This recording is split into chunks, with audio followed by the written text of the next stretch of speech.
So, balikan natin yun guys after 1 week pa guys. Pero nandito na sa akin yung resibo o parehistro. So, malapit lang naman dito guys yung school ng anak ko.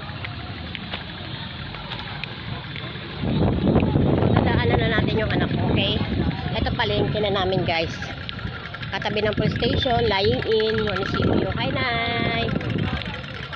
So, ayun guys yung school ng anak ko.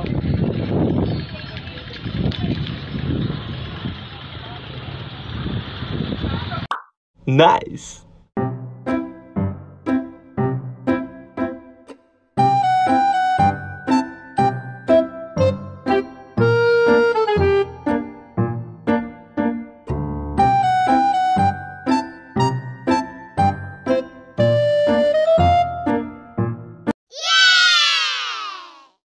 So, ayan guys, nasundo ko na siya. For the first time na naman ulit, matagal-tagal ko naman siya bago nasundo kasi hindi ko na siya hinahatid sinusundo guys kasi independent na yung anak ko guys.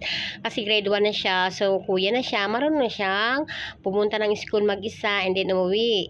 Kasi big boy na daw siya, kuya na daw siya. So, lagi lang siya may baon, pamasahe, hindi ko siya hinayaan maglakad. Lagi lang talaga siya pinapasidecar ko, tsaka minsan may hatid sundo yan. So, ayan, malungkot na siya kasi gutom na daw siya. Akala ko lang kung bakit siya malungkot yung pag gutom na siya.